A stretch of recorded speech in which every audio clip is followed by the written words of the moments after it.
all musical. That makes me want to do that. Though. It makes me want to. Welcome, everybody, to this episode of Runs0b3r podcast. This is episode number 14. 14. Dadgummit, I got that right. Very nice, very nice. I usually don't. Today's guests are Chris and Ann Barnwell. Is that correct? That is correct. That's That it. is. All right. They're the legends of the running community here locally.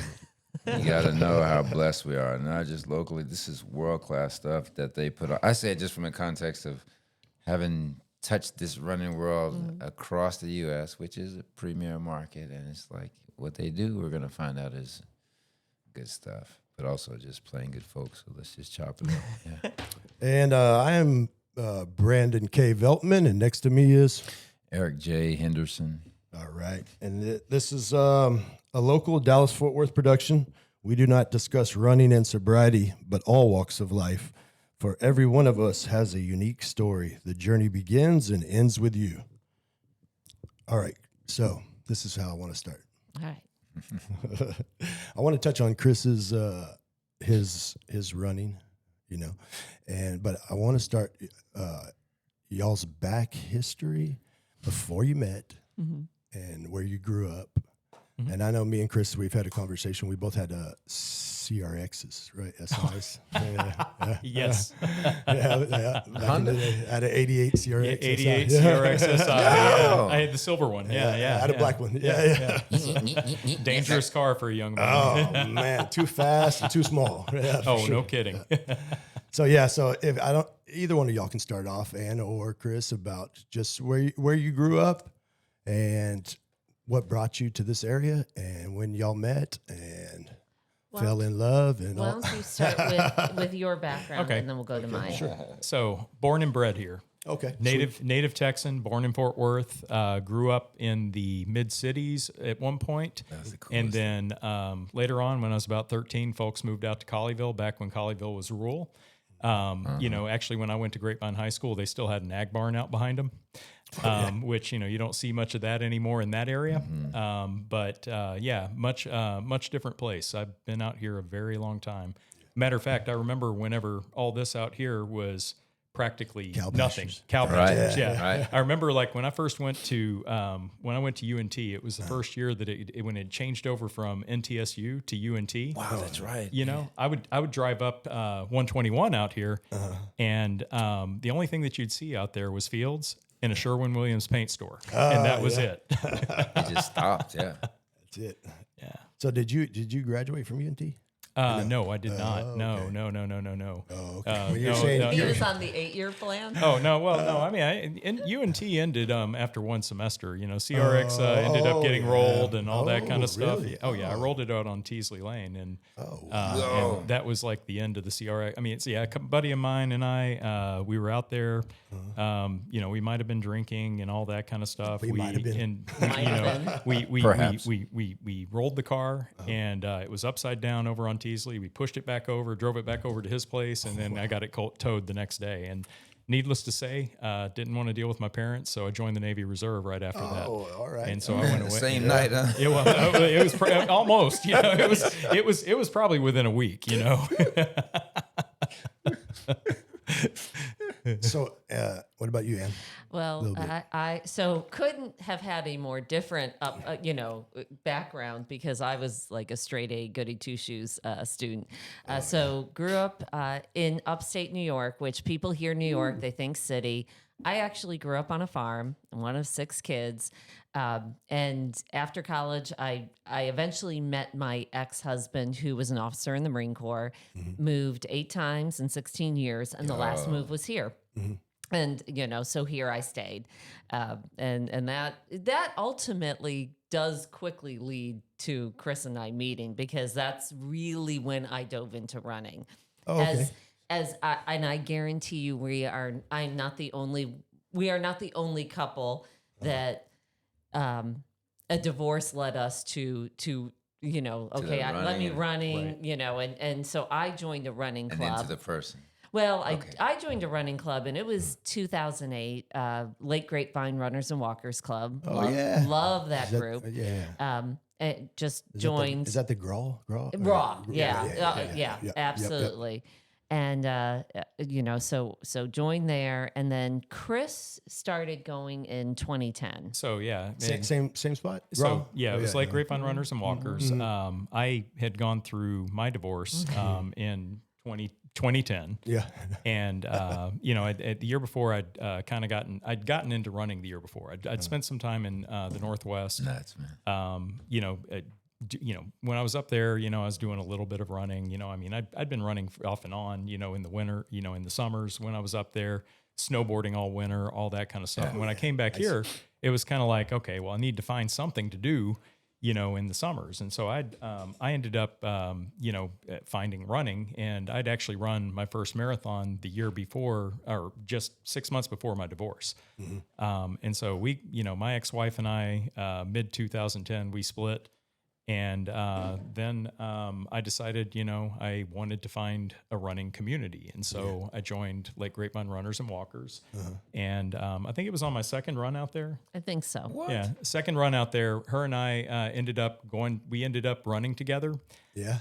With a group. With a group. Yeah, with a few other Yeah, people. but still, did you There was just? like I'm gonna two other end up running over this way a little closer. Well, the funny thing, it really didn't kind of happen that way. No, It just kind of no. like we were running and we started talking about going through our divorces because she was going through it then. Yeah. I was still going through it, and we had Fireman Ken there and this woman Tiffany.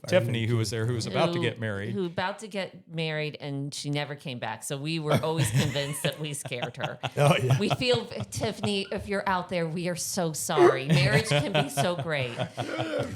Felt really bad about that one. Yeah. But, at this point, we've this year in October, we'll been married for 13 years. Ooh, We celebrate every day. 13 years. We celebrate our anniversary at Dana Peak. On the run. That is where we celebrate it. I'm all So. for it. Find me one in the batch. I'm gonna keep running until I just. Oh, yeah. There you go. We'll do our best. So did you do? I know you're a runner because that's where you met Chris. But did you do any distance running or I like my half marathons, half and I am marathon? proud That to is your say distance, huh? Yeah, I like that's my awesome. half marathons. I did Bighorn 30K was 2014. Yeah. 2014. Yeah, 2014. Yeah. And after that, I was like, gosh, I bet this was harder than a marathon because I mean, Bighorn is not an easy course, and I don't do well in downhill. So I was like, okay, I'm just going to train for a marathon. So I trained and was going to do Cowtown. I love Cowtown, and that was the year the marathon got iced out. Oh. And so only the half marathon happened. And so Chris, of course, was like, okay, so what marathon are you going to run? And I was like, yeah, I'm not going to. Yeah. I think this is God's way of telling me don't run a marathon. And that was it. I trained for it. I never ran it. I was laughing because she'd done her 20 milers, all that Yeah, kind of stuff, did in fine. training, did fine through all of it. But she was just like, no. And you I were don't have to comfortable, do it. like, no, I'm good. And that's the thing. Like when people come to us at races and they're like, I don't really want to do this. I'm like, then why are you? home. Don't. Like there is no reason to do a distance. People say You don't- that? Oh, I think yeah. sometimes I did a people tour feel, last week. This is great. 2 weekends ago. This is crazy. I went Like up to behind the him, said that. curtain. I think sometimes people feel pressured to run that long distance. Yeah. And then that's not what they want to do. So why are you doing it? This is for fun. Yeah. Do the distance you want to do.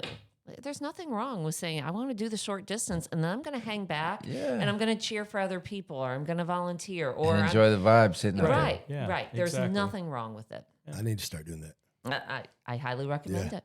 Oh, I recommend using, shorter races as good training events. Yeah. Exactly. And that's like, I used to do it all the time. I mean, it was a blast. You get to get out, be in the community, all that kind of stuff. And, use it to support your other stuff, you know? Yeah, definitely. And it's easier to put those miles in, quality miles, when there are people around. Yeah. That motivation, is like, just the fact that they're around is how, I used a couple races to get right. You got some people sitting there kind of, right behind you, kind of pushing you to go a little faster, all that kind of stuff. no doubt, Yeah. So, Chris, So you let guys- me know a little bit about your race history. I want to. I mean, I heard great things. I didn't. I always know you as the RD, the race director.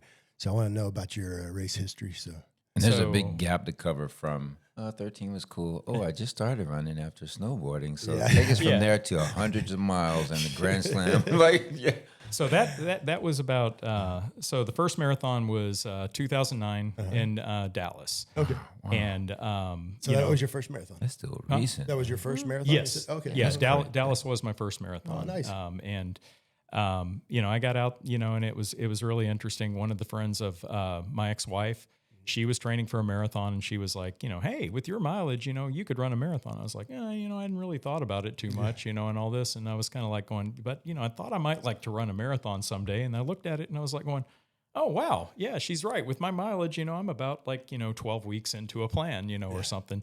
Just need to add a couple long runs, all that kind of stuff. And, and then I should be good to go. And so, I think I signed up with maybe 10 weeks, to Dallas or whatever, and modified the training. And, I ran the race, and I think I ran a 4:15 in that first one, nice. which was, That's which, good. it's okay. It's a decent effort, Yeah.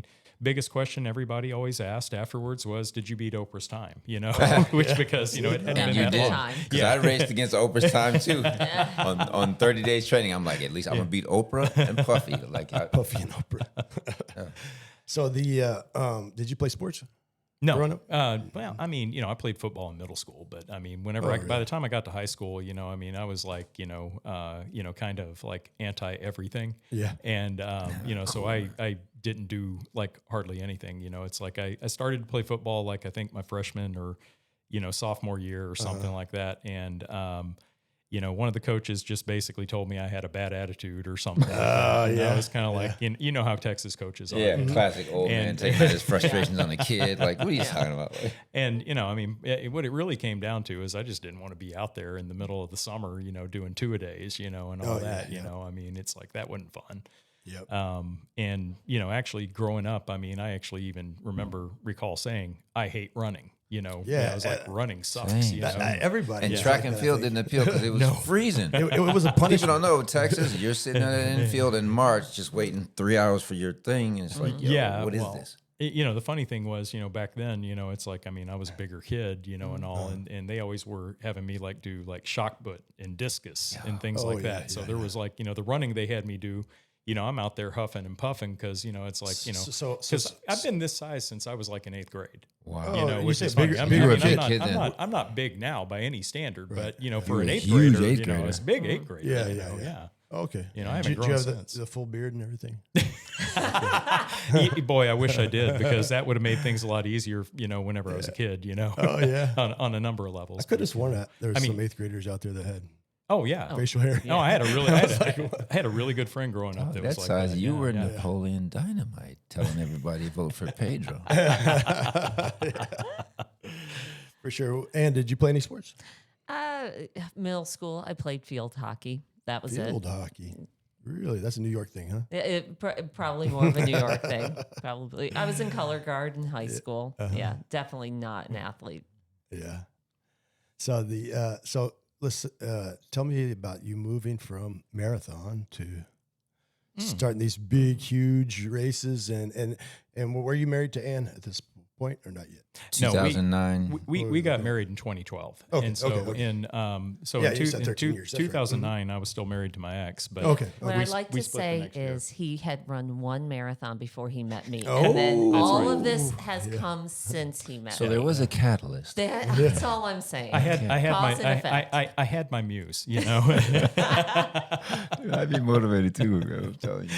But no, the next year I ran Dallas again, and that time I was training with folks, at Lake Grapevine Runners and Walkers. Had a good friend of mine that I trained with for that second marathon and the third. It was a man named Ed Stoddard who was out there.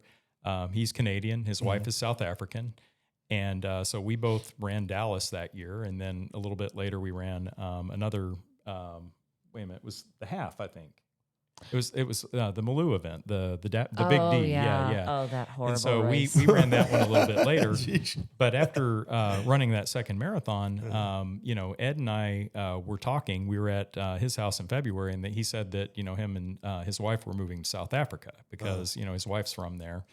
And at the time, I'd been thinking that I wanted to go and try something like I wanted to try the Marathon des Sables, is what I wanted to. And I'd actually gotten, paid, some money down and, gotten through the lottery that they had, or the selection process. And so where is that actually? That's in Morocco, but I never did run that one. So is that like a desert? Is that a desert? It's a desert race. Yeah. I always It's see it. It seems a like stage. It's a multi-day stage race. So is that the seed that you didn't yet know was planted for? Well, he didn't. dirt He we're in didn't now? do it. I didn't do that one. Yeah. But even, And the so- idea, like, it's still an odd thing to say, I'm going to go run in the desert. Well, I don't know about odd. Maybe not odd, 'cause it's- we do odd it's things, Like, like, all it takes is, Interesting. you watch a National Geographic program Game or over. something like that. Yeah. You see some guy who's like an average guy doing it, which one of the journalists did it. And I was kind of like going, oh, okay, well, if this guy can do it, I'm like, I think I can. yeah. But anyway, I was planning on doing that, but instead, Ed was like, hey, you know what? We're moving back to South Africa. He goes, hey, come run Comrades. You can stay with us. We're buying a place out there. He's like, come run Comrades. and that's a South African. And race. that's a South African race okay. as well. So that's a good jump, too. I like that. From That's the 2010 oldest to ultra- Comrades. That's the oldest ultra in the world. One of the is Yeah. the oldest Yeah, organized that's- ultra in yeah. the world. Yeah, it's been over Yes, 100 it is. years now. And so I decided to go ahead and do that, and I committed to it. Wow. And and so in leading up to that, earlier that year in 2012, I decided I wanted to see what it was like to run a 50 miler out there. Yeah. And so I signed up for Rocky Raccoon 50 and ran that one, and was like, okay, well, this isn't, that bad, whatever, and, and then, ran some other races and, and then, in June of that year, I ran Comrades. We went to South Africa and I ran Comrades. There's a lot of other things, little bumps along the road and all that kind of stuff that happened, including a bout of IT band that ironically I got at Grasslands, Oh yeah. running the marathon that year. Wow. And it didn't resolve until about 2 days before running Comrades, which was crazy, because that could just be with you. I had it for years. yeah, it went really away. is rough. Yeah. But I was like, who is that? God, my phone's never on ring. But the ramp, I want to put this out there for the folks, to go from 0 to 26 to 50 and beyond, you can do that on interest. Not on like, oh, here's what one must do to do this, because that's kind of how I Correct. bumped into the dirt. So tell us that, So- the experience of going through that. So, one of the things, that I was, really fortunate, to have had was being a part of a community like Lake Grapevine Runners and Walkers. Yeah. There were actually there was actually maybe 4 people that I knew that had run Comrades that was in really? that group. Yeah. And so, Which is what you do then. and so, after talking to them, finding out, little tweaks you do to go from marathon training to 50-mile training, you add some extra back-to-backs, that kind of stuff, do, those kind of things. And, you can adequately prepare for something like that. Right. So it's not like going from nothing, but if you've been consistently like running marathons and other races, you can ramp up relatively quickly. That's the thing. And that's kind of what I was doing. At one point, I think I was chasing speed a little bit, trying to qualify for Boston. I think everybody kind of does, and all. But what ended up happening was, I got frustrated, with trying to qualify for Boston because, the speed is really rough to get to because, it's like, to go, when you're like in your early 40s, I think the time was like a 3:15 back whenever I was doing it. And that's pretty, you're moving at a 3:15, that's rough. But so, we went from that and after. So that Comrades race was what was the distance? It's 89K, like 56 miles. Oh, okay. And so so each year Comrade starts in either Pietermaritzburg or Durban. And so they have both an up year and a down year. And so the year that I ran was what they call a down year. And so it's basically all the elevation is down, which is completely a misnomer because you still have, climbs. Yeah. And so so I ran the race in June, completed it. And we had a blast. We were able to do a lot of other things, see a lot of cool places in South Africa. We went and traveled to Cape Town, checked out Nice. some of the stuff out there, and it was a really cool trip. Did you see any Dutch people out there? Yeah, you know what? I saw a lot of South Dutch Africa. people, and the language is very similar to Dutch. It's not exactly the same, but here's the funny thing in South Africa, and if you're South African, I'm sorry, I'm not going to take it back. They'll deny it. They'll say, no, it's a completely different language. You can look at it and see that it's related. No, it is significantly Yes. Dutch. I'm telling you, I could hear it, and it brought me back to my childhood. I could hear the Dutch. I would remember my parents speaking Dutch at home, and I was like, oh yeah, that's Dutch. Let me join you in getting these eggs thrown at me too. Lived in Barcelona for a while. They told me Catalan is very different, and so I look at it and I hear it. I go, I'm sorry, man. And Catalan it looks like Spanish. Yeah. You can't say that out loud. But Yeah. It is different. I'll give you Afrikaans is different from that, but you can't find much very space similar. between them. You can't Yeah. find a whole lot of It's space. very yeah. similar. So, Chris, all the sorry. go Cut ahead. you off, buddy. One question on this, which is and the road running community tends to, I come from that New York City, 20-something years. Central Park is a little bit more uptight and guys wouldn't stop to help you. But I'm not going to hate on it because I still run roads. Sure. But I'm saying the cultures are different. And so when I was in the Boston qualifier, I never wanted to run it, just wanted to get my time. So I did a 2:53. I was happy with that. Right? Oh, shit. Man. You should be. But That's insane. But I got to tell you, I did it on after falling flat in Vegas. I ran 3:15, my very first marathon in Philly. Ooh. And then I thought I was a marathoner. So I get out to Vegas, running the uphill for like the 13 miles. And I didn't know that the lady at mile 18 wasn't just a fruit stand. She was a lifesaver. Didn't even know. Then I'm like, look at this lady out here, oranges. What are you doing?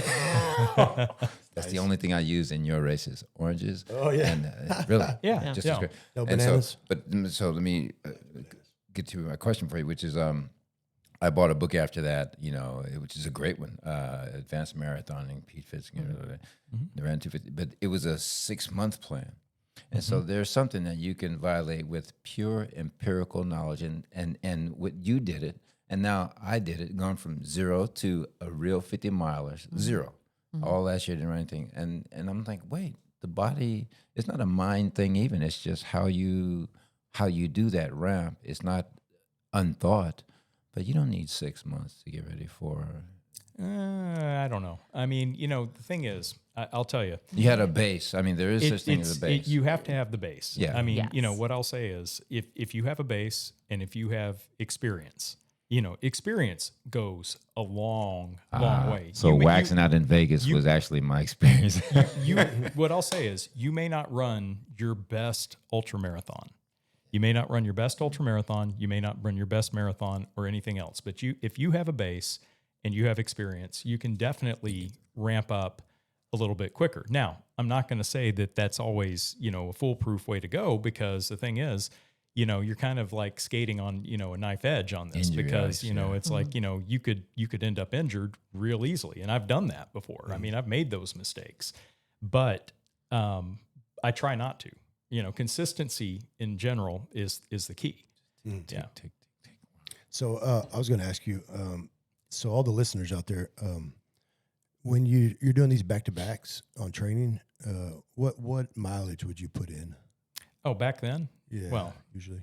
I mean, not even back then. I mean, a couple of years ago, I did this. It's like I might on a back-to-back do like, a 20 and a 22. Yeah. Or something like that. Or, I think last year, the last build-up for Wasatch after, when I came back, after spending some time in, in Colorado and New Mexico over the summer, I had a few weeks. I think I did like a 20 and a 25 or something like that, leading. And up is to is that peak training, or you would do it consistently? No, that's peak. Oh, okay. So you peak up to that, and Yeah. then you're gonna. Yeah. Okay, No.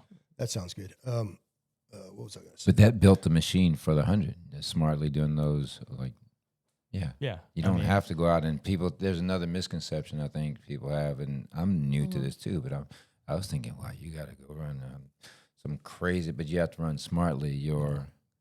No, I mean, in fact, I mean, you can get by with a longer effort in the middle of it, like a 50 or 100K or something like that, maybe 5-6 weeks out.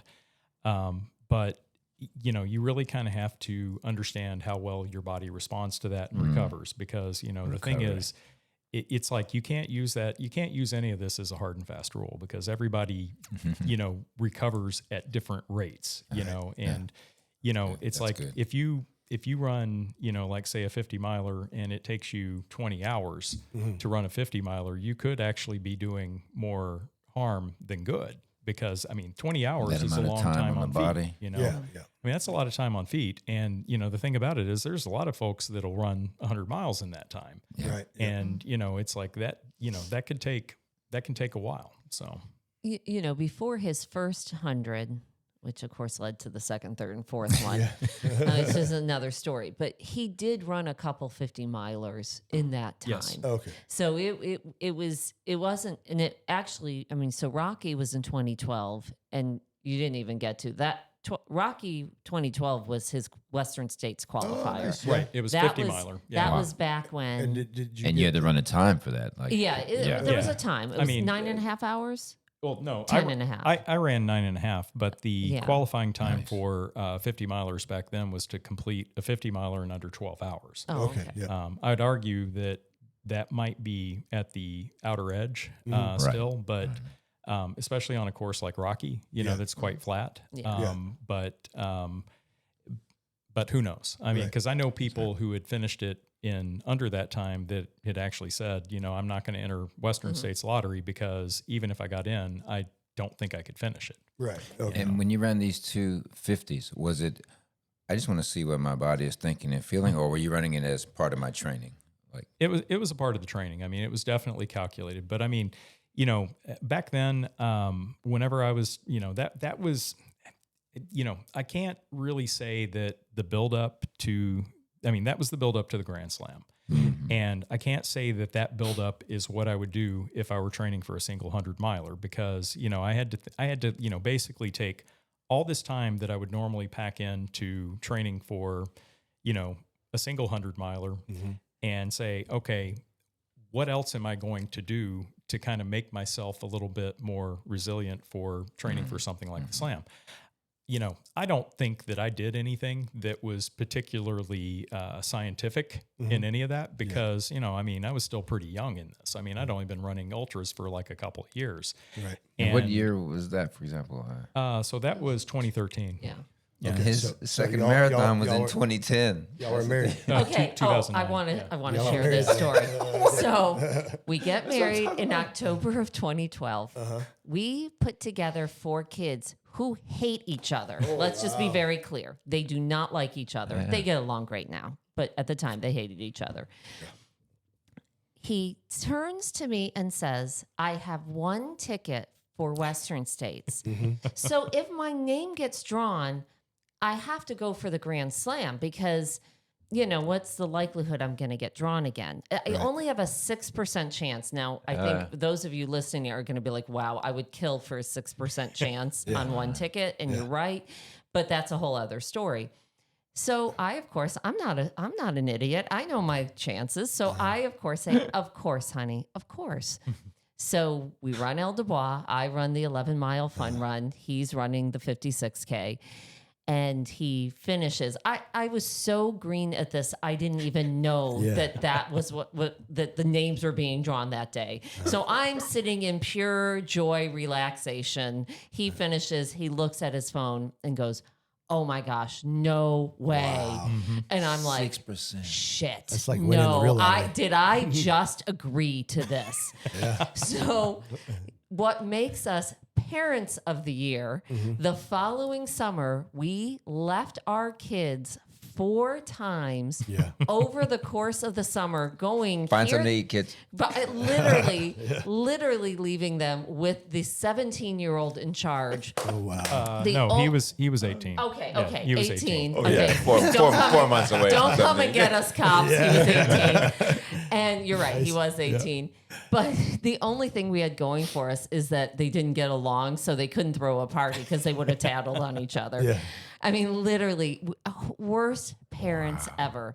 But, he did finish They the grew Grand from it. Slam, so, They grew. and they lived to tell the tale. So tell the audience what the Grand Slam is. Oh, So, you can we, tell them that. So the Grand Slam of ultra running is it's something that's been going on since 1987, I believe, and it's basically was a series that was set up back in a time when there weren't quite as many ultras as there are out there today.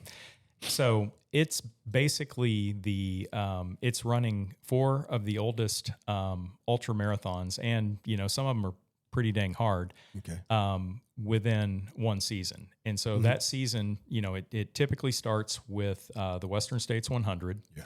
And it finishes up with the Wasatch Front 100. Wow. Now, there's been some changes over the years, and I'm not going to go into the reasons why, but, I can talk about that offline. So it's kind of funny. But in its form, basically you would run Western States, Vermont 100, Leadville 100, and the Wasatch Front 100 is where it would finish. And so are these all qualifying races, or you can just pay and get in? So how's it work? For Western States, you had a lottery. Yeah, you have to qualify. And at that time, you did not have a lottery for Vermont, but it sold out in about 3 days. Okay. So, and to make things a little bit crazier, you had to actually register about a month before the Western States lottery. Oh, And so I registered a month before saying, okay, if I get into Western States, You bet twice on that lottery ticket. well, so what I said was, Vermont's a great race, but no, what I said was, hey, you know what? I'd love It's to like run if Vermont. if I get into Vermont, I'm just going to go run Vermont because I had a friend, from Lake Grapevine Runners and Walkers, Troy Pruitt, who had already said, hey, I'm thinking about going and running Vermont, and so we ended up, I was like, okay, if I don't get in, I'm going to go run Vermont. It's going to be a great trip. We're going to all hang out. It's going to be kind of cool. Right. And so that was the second thing. And then, after getting in the lottery, Leadville was not a lottery at that time. Okay. You basically, I had it on my calendar. It opened on New Year's Day, like at midnight. And so, I went in right after midnight, registered for the race, got in immediately. They didn't have 100 runners then, did they? No, they did. Oh gosh, They did? that's a different story. That's a different story. So the year that I ran, I'll go into that one. The year that I ran was 2013, and if you go back out and read anything about 2013, you'll see that there was a lot of criticism. It was one of the first years that Lifetime had taken over the race, and let's just say that there were some growing pains. Okay. That year. I'm not going to dogpile or any of that kind of stuff, but they actually had, they had something like 900, and some odd runners out there. And I think their permit was for quite a few less. Yeah. It was not good. And, it was not good. So being a race director, how does that work? Like you only have a limit of how many participants, or so in our permits we do have a limit of participants, and depending upon the race, it can vary. Like grasslands, we can have quite a plus. It can get well over 500 for that one. And plus I've been doing that one for 10 years now, and in the future, I'm probably going to be upping it because we're getting pretty close, but we have the capacity. Yeah. Shout out to Grasslands. It's never felt crowded. It's been 500 when we've been out there. It's never felt crowded, but that's amazing. Yeah. Well, it's just the trail can handle a lot, and you've got people going on different trails at different times. So right. yeah, you can have a lot out there. I gotta recommend that one. I don't know if It's this is my a first. My fantastic first was race. I love Cleveland, that. but I love that then one. Grasslands. No, it was Grasslands, 26 miles. But, wow. Are you trying to get that to be a Western State? Oh, I'd love it. Yeah, I'd yeah. love it to be. So absolutely. You have to get a certain amount of people to finish in a certain amount of time. Is that how that works? Yeah, Or- yeah. Typically, what they say is, I think you can go onto Western State's website and see what it is this year. But for the last several years, it's typically been around 100 or 120 finishers or something like that. Do they have to And do so, it in a certain time frame or amount of time? Well, I mean, just finish the race? they have to finish the race. okay, It doesn't have to okay. be within a certain time frame. I Okay. mean, what I would say is, for us, I mean, we're a little more traditional and that we have the 30-hour cutoff on grasslands, which is, historically, 100-milers, most 100-milers typically had that unless they were, tough mountain 100-milers. Right. Yeah. And it's like, so, we're a little more old school. We try to kind of, keep that vibe. And I like that. I like it. it's not, making, any kind of a statement or anything like that. Yeah. It's just, that's the sport that I grew up in. And, it's like, I mean, if you really think about it, the grasslands course is significantly easier than Western states. Yeah. So why should grasslands have a time that is slower than that? You Right. know? Yeah. Yeah, why should you? Right. Right. I mean, so. And then I got to say, it's not even for a nostalgia because I can't speak from that point. I'm 3 years in, ran one good year, took a year off for injury, and then this is the third. And that vibe is something. It's a defining element of the business, which is I felt welcome, but I also felt like there's a real competitiveness I can do for me. There's a challenge out there, and it's not all corny. You know what I mean? I don't know how to say more. I won't, but you know what I mean. So, here's the thing that I also say, I mean, if somebody like me, can, go from, being, at one point in my life, 245 pounds in my, like in my early 30s to where I'm at now. You were how heavy? 245. 245. Yeah. Yeah. For real? Yeah. For How real. tall are you? 5'10". That was a big guy. That was a big boy. You were a big boy. Yeah. Dude, were you killing him in 8th grade? Like, hey, boy, give me that milk. No, I was nothing like that. Yo, I cannot imagine. Wow. Yeah, that's me with my daughter back. My daughter's now 28, doesn't and even she was look probably like about you. 2 then. Yeah. I think it looks like him. It looks like someone ate him. It's Only Ed can see the it's face his inside smile. there. You Yeah, can see his smile. Wow. Wow. That's awesome. Is that the man you married? Well, no. Oh, was it? It is the man I married. Yeah, It's yeah. the same person. Yeah, I know. I'm just Wow.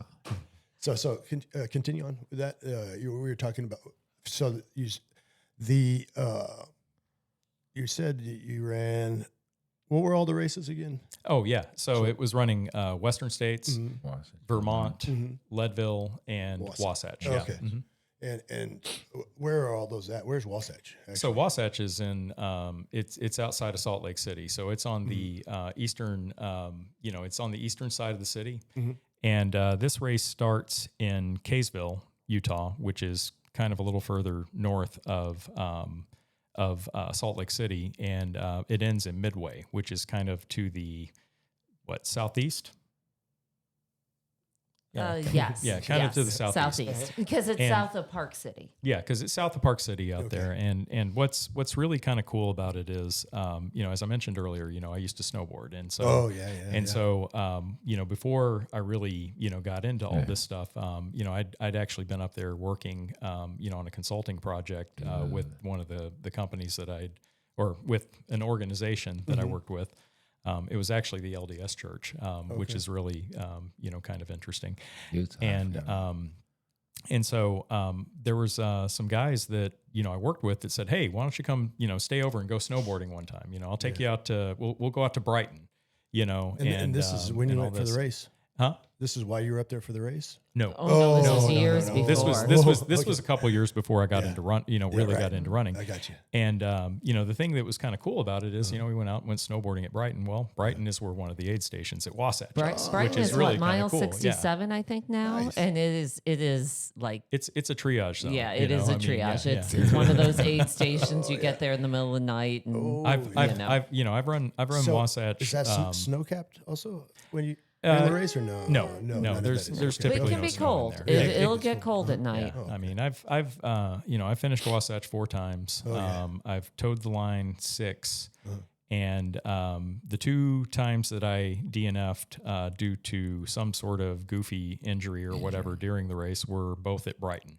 Oh, I mean, Brighton's a very common that's place right. that Yeah. people, A lot of people people are there, huh? DNF there. It's like you don't want to get too comfortable at Brighton. You don't want to Yeah. stay there too long, because if you stay there too long, it's like your odds of DNFing get definitely a lot greater the longer you're there. Yeah. Oh yeah.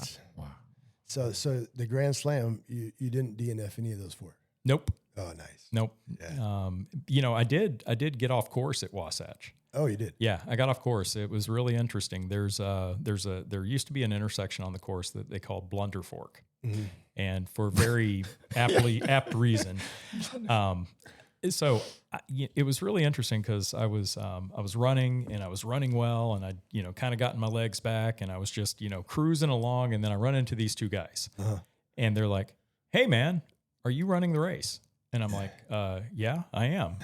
And they're like, "Oh man, you're going the wrong way." And I'm like, I look at him and I'm like, "Well, you're wearing a bib. You're going this way too." Yeah. I'm like, "What do you mean?" He goes, "Oh no, man." He goes, I'm going down here. I'm going to the highway down here. I'm going to go pick up our friends, and all this stuff. I'm DNFing." Oh, And I'm like, man. "Oh crap," Yeah.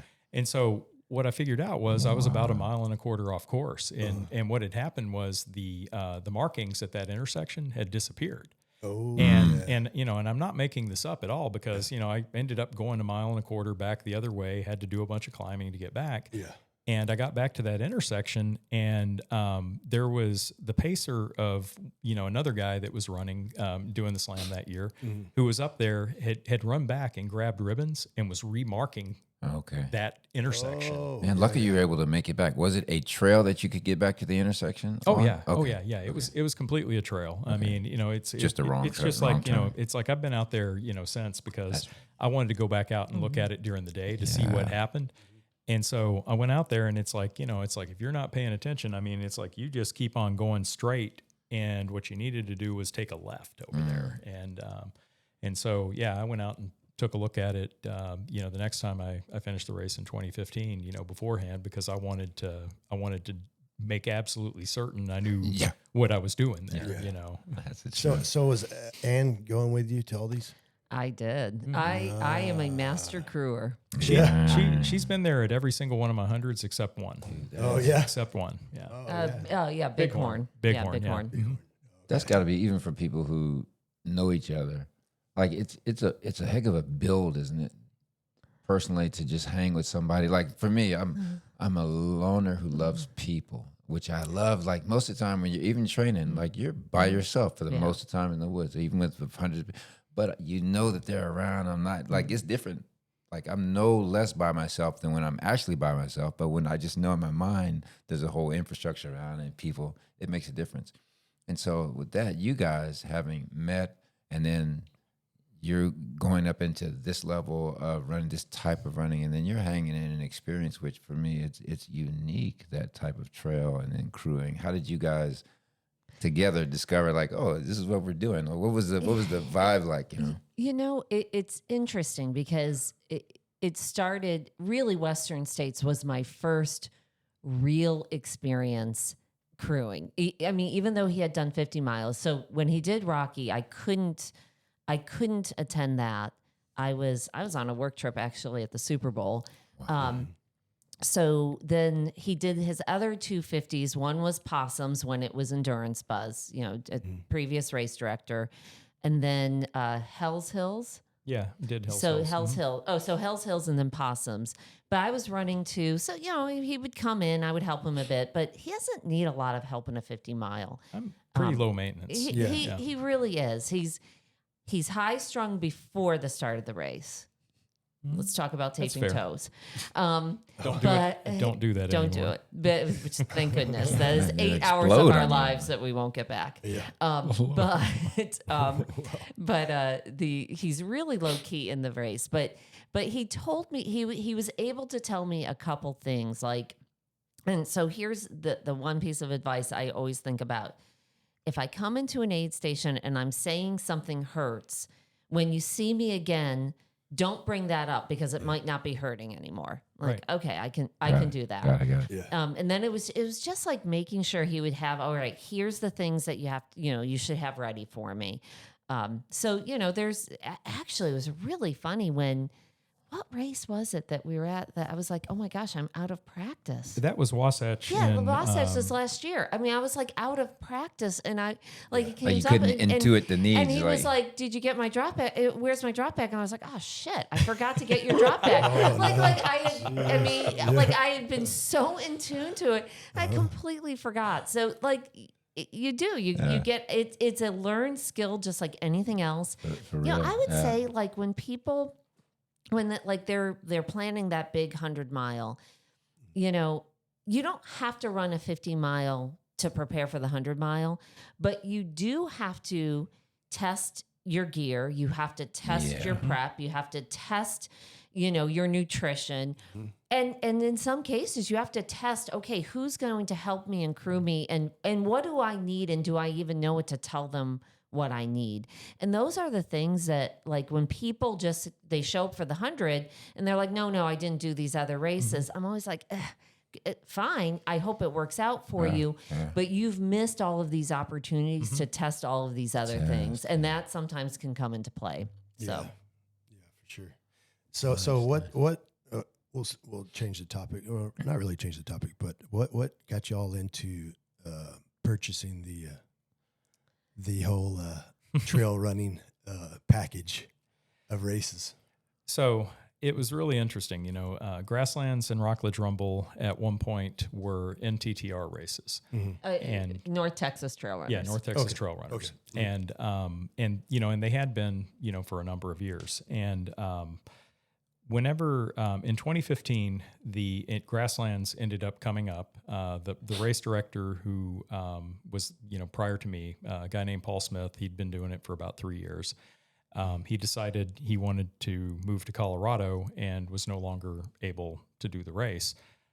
So they put out a call onto, their message boards and said they needed a new race director. And I'd already told her, I said, if Grasslands comes up again, I said, I'm going to immediately say that I want to do it. Yeah. And this was around 2014 because, after that I decided that, I thought that I wanted to try my hand at race directing because, everything that I did, in the slam and, the experience, it was pretty. So you bought into the whole environment. Like, this is my world. I kind of can. Absolutely. But I don't think you immediately were like, I want to do this as a business. I think you... Right. No, I just But wanted it to could be be a as race vague as director. I just want to be in this Yeah. world. Yeah. Yeah, I just wanted to be Yeah. a race director is all I Okay. wanted to do. And so that's kind of how that started. It's really Susie Cope.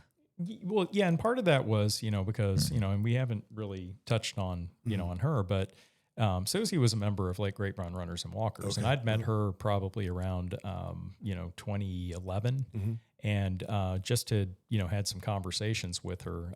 In fact, there's an interesting story. Whenever I was coming up on the eve of entering the lottery for Western States, ran Rockledge Rumble that year, kind of a very warm day, and I was like questioning whether or not I was ready, to do that. And I talked to her, and I was like, I was like saying, hey, it's like I've got this one ticket, not sure if I'm going to enter the lottery, and she said she's like, do it. Yeah. She's like, you may not be here tomorrow. So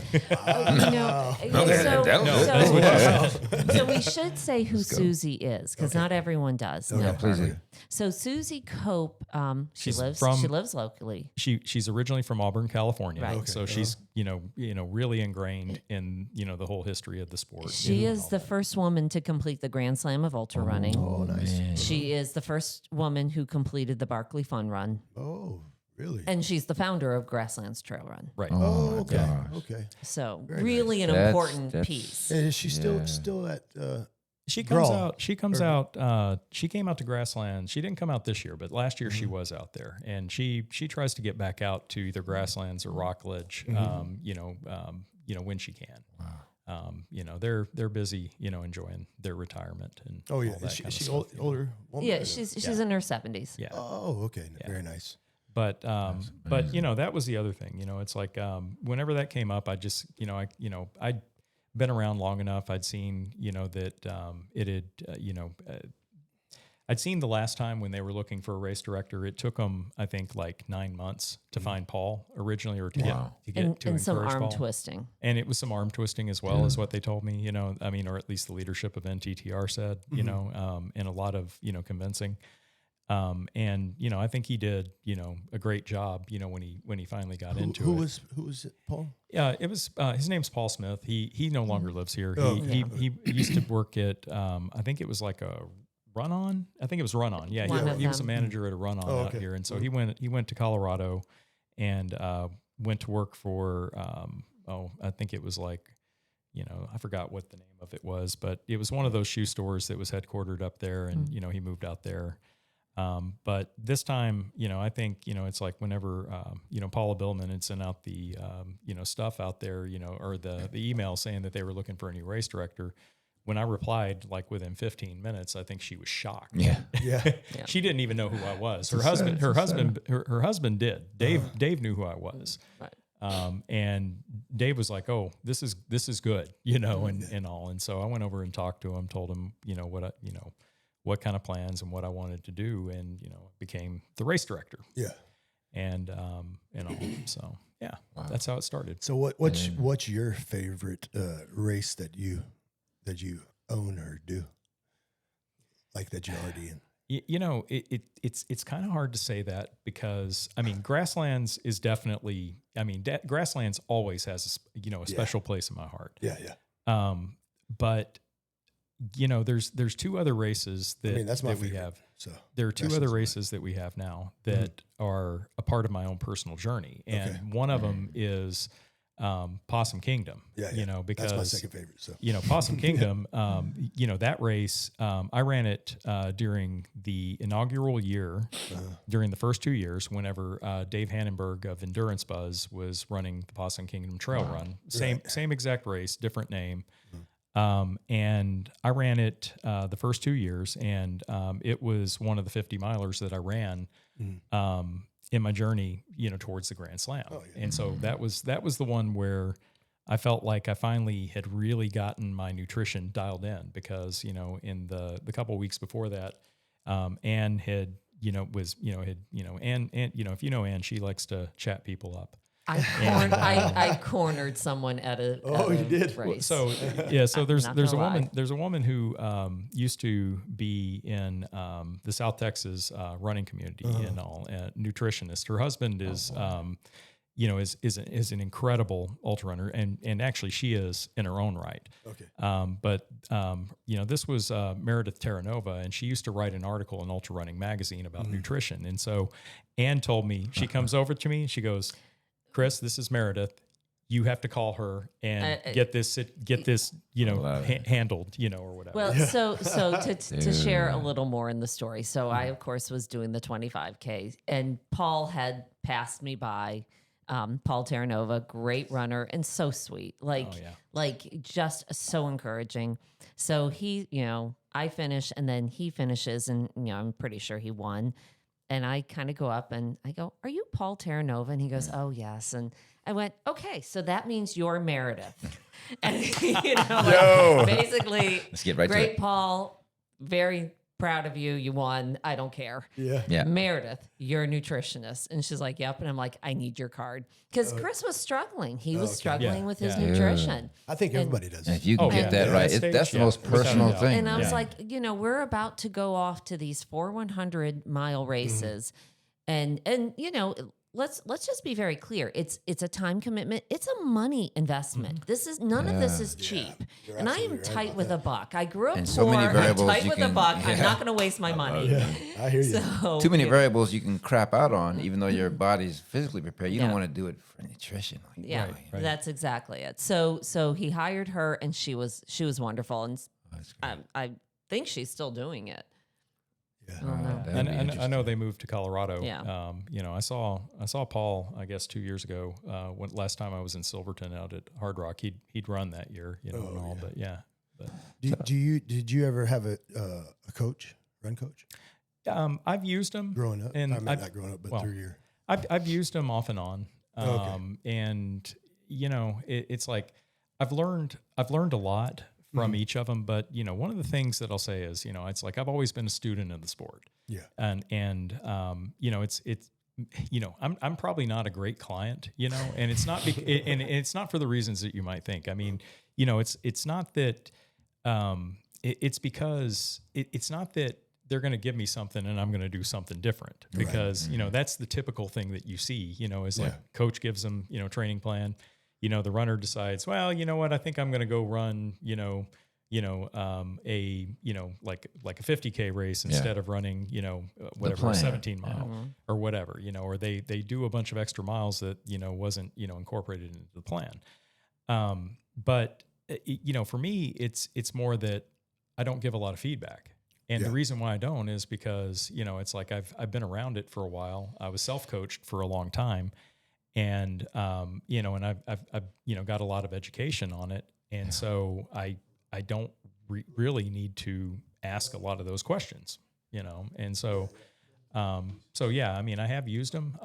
I've learned a lot, and there's a lot of gems that I take, from each of the people, that I have. A coach, the one thing that I will say is, whenever, I ended up qualifying for Boston with a coach, in the end, which was really cool, and that was actually, really great. I mean, it's not like they really told me anything that I didn't know, but she I helped think me she was, structure. But the structures, really She helped me good. structure. She helped me structure, the training a lot better, and all. Yeah. So when you say student of the sport, both of you give that off, and I say this again as someone new to it. My first impression, I think the first one was either, doggone it, what's the Cleveland? Coyote. Coyote. Yeah. Coyote If we can ever have a Coyote race or there. 6-0. Yeah, and I'm glad I didn't know what I was doing when I went out there, because if I had looked at it, I might have said, "Oh, this is a little Ignorance difficult." is bliss, isn't It it? really is. It really saved my first marathon. Was that I stayed scared of it in the right way, and that made for a better time. That would have been at 6-0 then. Yeah. Oh, okay. Yeah, because that would have been out at 6-0. Okay. Yeah, because the marathon's at 6-0. Oh, yeah. Yeah. I did. Yeah, it was a 50 at Cleveland. So I think my first anything was a marathon in grasslands. But the thing is, when I got out there, the impression was, number one, the general impression of the sport was you run into some freaking beasts. Yes. Who are also real freaking people. I mean, empathy. And when we were just talking about a guy at BAM, and I was out at Cleveland, we're running, and I'm trying to make my way, getting through it. And then I saw this deer go through, pop, pop, pop, pop, but it wasn't a deer. It was freaking BAM. I was like, yo. And somebody yells out, BAM, is that you? And turns around. Yeah. Comes back, hey, guys, how's it going? Just like, meaning they don't do any less work, and I think do more work than I saw on the road, because he's still going to get his, but he's still human. And so what you guys, that's what it has me in this thing 100%. That the humanity I found, that the mix of humanity and high performance, and just the empathy for the next person. And when I see the professionalism of the events, I go like, okay, how do they pull that off? Because run culture, and let me not touch ours, so I don't want to get anybody mad. Let me just go to track and field. It's so insular, and in the sense, and the streets are, the roads are too, where they'll post somebody running, 10-1 at 14 years old, and they won't post the meet, won't post even the time they saw in the whole thread, and you'll ask them, like, where were they? And they're like, oh, you dummy, don't you know? I'm like, come on. And so the same thing with road culture. The guy's always in the khaki pants and running shoes, no matter where he's going, and he's not really going to have conversation for you. But then I get into the woods, and everybody's more relaxed, and they're doing crazy work, and then you create an environment for that. So I wonder, where does that come from? Like, it's crazy professional, but it's still human. Like, you just both stayed students of it. So what I'll say is, what you're describing right there is a part of the culture that is ingrained in the sport of, trail and ultra running. And it's been there. I mean, it's what drew us into the sport. Yeah, I've never experienced it any other way. Exactly. I mean, it's like, I think I've seen, I've run, quite a few races, but I think I've seen it. I've seen one that was kind of odd, but it was not necessarily, the people. It was just kind of the event, that was just kind of a little different. Yeah. And I'm not going to name any names, but it was just kind of odd, and it wasn't in Texas. I'm going to be 100% clear. It wasn't in Texas. So, yeah. It would land as odd to see a different vibe, wouldn't it? They'd be like, oh, really? Yeah. Well, And so it's like, but I love it. I've met some incredible people, and then shoot, the guy who just won, Nick, he ran a crazy fast time recently. Yeah, Pedersen, grasslands. Pedersen, yeah. And then I'm seeing him on the course, and he's all happy. Hey, man, like Oh, I saw his time afterwards. I'm like, it's God, like I'm funny. Nick is hysterical. I mean, even out at Lake Murray a couple of years ago, it's like, I was like following him, because he was heading back out on one of his loops. Was he And- the and, 100 miler who finished in 24 he in finished. that Yeah. cake batter race that we ran? He definitely was sub like 24. he was well under 24. I think Was he he was like 20, I want to say he 19 was like something? But in the 20, rotten weather, he Yeah. drove. Yeah, Yeah. yeah. And so I was following him back out there because my trailer was down there near where the trail was. Yeah. And I'm walking out there and he's just having a conversation with me and all this stuff. And I was like, dude, you're running a race, man. It's like, you need to get going and get back out on the trail. But it was the same way. Josh Heimbach, who's an incredible athlete, he stops to talk to Chris at one of at the start finish aid station, and Chris is like, "Listen, you can break the course record. Go!" But that's who they are. That is who they are. And not just and to you, but to a stranger. Oh, they're Yeah. Because I they're talked to great Josh people. too, and I know They're who they great were. people, yeah. I will say one of the really nice things about trail running is that because of the way of the just the layout of the course, in road running, the elites are way ahead. They're long gone before the average runner is coming along. And in trail running, it's so often that you're seeing them at aid stations or you're coming across them, and you get to see it, you get to interact it, and there is something about a really good runner. You can see it from far away. There's something different in their form, and you learn from it. I'll say we really we love to volunteer at Cowtown. So at the Ultra Aid Station with the 817 runners. And so this year, Chris was pushing our friend Troy in his cycle. So I'm there at the Ultra Aid Station, and I see a guy running. And I mean, I can see him from way out. And I'm like, something is up. That guy, we've had like 10 runners come through. That guy is a faster runner. Why isn't he ahead? And then he came up. It was our friend Josh, and he wasn't in the race. He had been running along the course, and then was just doing his daily run. But like You can tell though. like you I've could seen him see it, yeah. and you can and Yeah. I was like, what is going on? Why is he behind these other runners? And I mean, I couldn't tell his speed, but I could tell from his form, even from a distance. I was like, okay, something's going on here. And it was just Josh. But to that point, it's like a lot of the races here, and in Texas especially, they're loop courses. Yeah. And so, the first year, whenever all be mixed. I was running the first 50 that I did, Rocky Raccoon. Yeah. So that year, I think it was Hal Kerner won that year. And Hal, I don't know if you are a fan of, or history of the sport.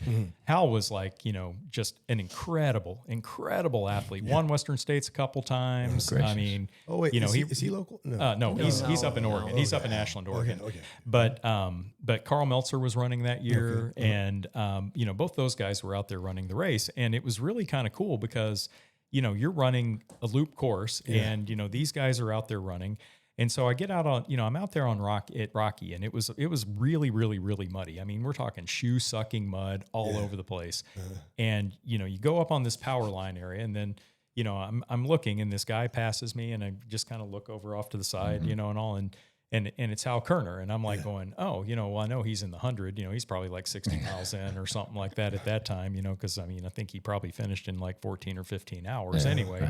Yeah. And so I said, okay, I'm going to try to see what it takes to hang with Cal, to hang with Hal, Hang with Hal. And so I start picking up the pace a bit, and I just I catch up to him, and I'm sitting there like shoulder to shoulder with him for a while. He just kind of looks over, to his right. He just kind of looks at me, and he just kind of goes into a different gear and just kind of goes on. Different universe. But it's kind of cool because what other Can you sport be right next to him? do you get to see? Do you get to see these elite guys like this right then and there? As you're in the race. I saw Hal Kerner pass a few times. The year that I actually ran Rocky, Ian Sharman. You know, Ian Sharman was out there. You know, I saw him a couple times. You know, he did the Grand Slam the year that I did. You know, and he was a part of the group out there. You know, then and you know, so it was you know, it's really cool. I mean, you know, what we have typically seen is that, you know, most of the elites that you find in this sport tend to be very down to earth, and there are a lot of stories about this. I mean, you know, you go back to things like when you know, Grunhild Swanson finished, you know, back, you know, 70-year-old woman finished Western States, you know, a few years back. Was Rob Carr ended up running backwards to go and catch her, like, you know, towards the end of her race. Now he'd been done. Okay. He'd already been done for like, you know, he'd been done for like, you know, 14 hours or something like that already, because he finished the race in like 15 hours. But he goes back and runs back and goes and catches her and runs back in with her. I mean, you know, where do you see that? You know, it's exactly. like, and then and it doesn't take anything away from it. It's part of the whole idea. I haven't seen that vibe anywhere. Like, I'm a garbage surfer, which means if I get up, it's a victory in life. But out in San Diego, I've seen it. A guy would give up his wave to see you get on your first one. I'm like, well, he's like, you're at Point Loma, beautiful blue water. And they're like, I'm like, dog, and we had to walk over 15,000 rocks to get there. And they're like, you got to get up, man. And then he sees a beautiful wind coming in, and I haven't found that kind of, I mean, I'm sure there's some lane of those kinds of sports, perhaps, but I mean, it's a pure one where you're right next to the folks who are doing the do, and they're still going to get theirs, but they're also a human. And you judge that not by how the elite treat the elite. I'm like, if I'm talking to Josh or I'm talking to Nick, I have no idea that they're beasts at there because they're just people, and that's how you judge it. Somebody brand new feels 100% welcome. You know? Yes. Yep, that's exactly it. So, Chris, I got a question for you. Let's see here. What is the most treacherous race that you've done? Most treacherous. Treacherous, yeah. You know, to be honest with you, I wouldn't say that any of the ones that, you know, in spite of their difficulty, that any of them are what I would consider treacherous, you know, and because most of these courses, they're laid out in ways that you're not really ever going to be put into any real harm's way. Now, I mean, there are some where, you know, you hear about people putting ropes on courses and things like that, but none of the ones that I've run have been that way. Right. They're definitely hard races, and there might be, well, I don't know. So I think the time you did Bighorn 100 because of the rain. Well, that was pretty rough. I mean, but I don't, you know, all this stuff is relative. Like, you know, whenever you've done a race like Wasatch multiple times, you don't really think about it that much. I mean, now I can definitively tell you, you know, like at the very end of that race, there's a couple of areas on there that, you know, and it's like, I forget about it because I've done it, you know, several times. I've actually been on that section of the course probably 5 or 6 times, and it's called the dive and the plunge. And it's this extremely rutted out, eroded trail, and it kind of goes down like it's a rut. You're in it. I mean, you are really, I mean, let me put it this way. If you lose concentration, you know, you know, you can end up on your butt real quick. Yeah. And the first time I did it, I kept on ending up on my butt. My pacer kept on telling me that he was like following me, kind of like almost kind of behind me going, no, wait a minute, I want to catch him if he falls, you know? And I was kind of like, you know, I was laughing a bit about it, you know, later. But you know, just to kind of give, you know, perspective, you know, if you want to talk about something treacherous on that, you know, they actually have guys, they ride dirt bikes out on that section, and it's really funny because 2 times during the race, you know, if you're finishing later and you're in the daylight on that section back there, you know, it's not uncommon to run into guys going up the hill on a dirt bike, which is insane, you know, which even, you know, further complicates things and makes it even, you know, it erodes it even more because, you know, I mean, you get 2 wheels probably spinning out, you know, eroding the trail more. They need Dorba posting and giving nasty messages. Where is Dorba for that? So I was out at the Sedona Canyon, 25, and we were running in it was a dirt bike trail. Part of it is. You know, and they had 3 wild kids on dirt bikes just ripping through there. Who don't care. That's their habitat. Who could care less about you as a runner. So definitely. So they're part of the wild for me. I got one for you, Ann. Okay. What do you use to cope with difficult moments? Oh, I usually go to swearing if we're being really honest. Cope with, it's a great question. And I probably need to find a coping mechanism because it's, what makes it difficult is generally the combination of lack of sleep, everything happening at once, and then the difficult moment. I do tend to flip into humor mode because if I can laugh, that ultimately is what's going to put me through it. But we joke. I mean, we have had our moments in the middle of races where we have just been bickering back and forth and fighting. Not, just to clarify, that not during my races. Oh no, not during his races. Running During races. the races. You guys, yeah. This is in our events. In our events. As a matter of fact, Kim Endo, who used to work for us, I used to turn to her because if she would come along in the middle of it, I'd be like, Kim, sometimes mommies and daddies fight. It does not mean they don't love each other. That's beautiful, man. And she would just laugh. That's how So stuff is I worked out. really do think a sense of humor is the only thing that really helps us. And it is truly the lack of sleep, the combination. Due to a lack of sleep. It is always. It is always due If to we that. get 4 hours of sleep the night before a race, we are riding high. If we can get 4, if we can get 6, we're usually golden. But we never but hit usually 6. around But 4. but if we My ended goal up is with 4. unfortunately for possums and for 6-0 coyote, it was like 2. 2. Yeah. And grassland, and actually and same with grasslands was like 2. Grasslands was. So then, if you stop moving, you'd fall asleep. You just gotta you move it. I mean, Do you know? And I have fallen asleep at the finish line That's what I'm saying. overnight. The one that always gets me is Dana Peak. Oh, that's funny. It's because it's the 100-milers. We tend to take a nap. We have to sleep an hour or two. But Dana Peak, it's 24 hours, so it's not quite worth going to take a nap. And it's cold at night, so I'm wrapped up. I have had more than 1 year I've fallen asleep at But the I finish line. appreciate the get her done, which comes out in humor or it comes out in like, Eric, just go that way. But regardless, the line through this, get her done. Like, and for me, I haven't had a chance to rehearse with you guys personally, and I've only told myself it a couple times. At Lake Murray, when I thought I was finished at 5, you like, Eric, you only have that much more to go, the 5 mile. Right. And I said, I know I don't quit at anything. No, it's not a statement. I'm saying I haven't. This is not. But I thought I was hurt. I said, I can't even, my last mile was 25.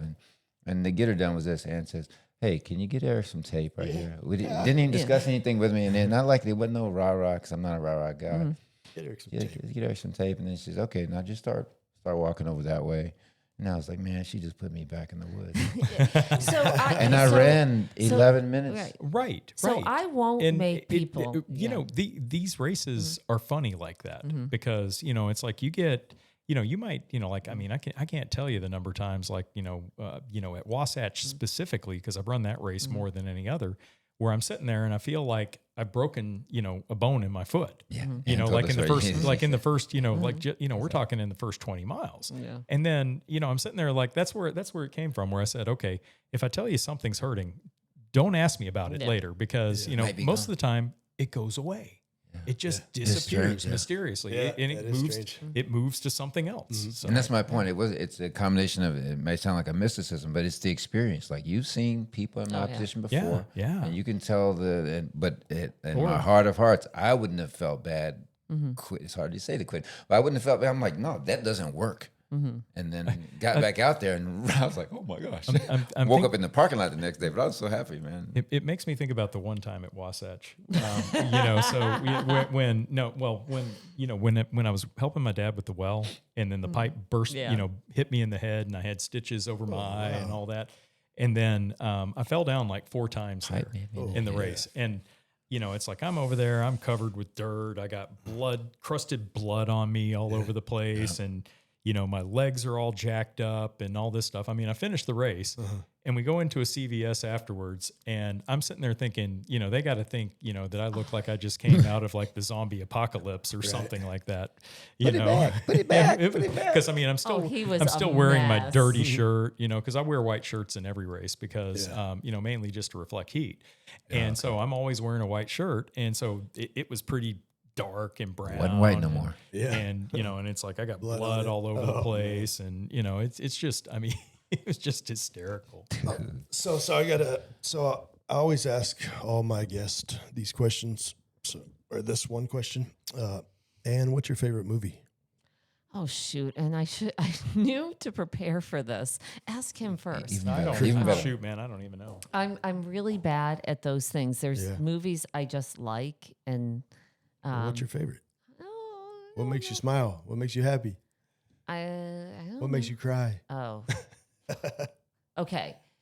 So okay, hold on one sec. Give me a sec. Oh, can yeah. it be a Christmas movie? Sure, you can be Okay. anything. It's your favorite movie, Okay. not ours. Yeah, A Christmas Story. Oh yeah, nice. It's a classic. Yeah, with the always Red around Rider, here. with my Red Rider Yeah, BB right. gun. Yeah, that's I a almost beautiful bought one of those a few weeks ago. I saw it. I'm still gonna get it. Say, to be honest with you, you know, so with movies, I'm kind of funny. You know, I typically don't watch movies Right. over and over and over again. Okay. So actually, if I'm thinking about my favorite movie, Uh-huh. okay, and actually now I have to go back because I mean, to find my favorite movie, I got to go back like way into the archives, you know, Yeah. to think about this. And what I would have to say is probably one of my favorite movies, another Christmas movie. Uh-oh. It's what was it? Trading Places. Oh, Trading Places. Oh. Yeah. Yeah. I mean, that is a I classic. mean, it is a Christmas. I mean, movie. and I quote Kinda that like one Die Hard. all the time, Yeah, you know, yeah. like around Christmas, especially, you know. Yeah. Yeah, our Like, kids you know, it's did like- not find that it's like, movie you know, nearly as fun. It's like as we did. it's like, you know, I see John Studebaker out there dressed up like Santa, and I think he looks like Winthorpe, you know, half the time. You know, he just needs like That's he needs funny, a man. salmon That's in the funny. vest, you know. yeah. So I want to thank y'all for coming out. We're going to close this episode. We're 16 minutes over. Sorry. So, Never over. no, This no, is we're this never is a over. joy, man. I can sit here and talk to y'all forever. So Yeah. I appreciate y'all coming out. Thank you very much. Thank you for having being us. here. And we're going to close it out. Very much All right. obliged. All right. Yeah.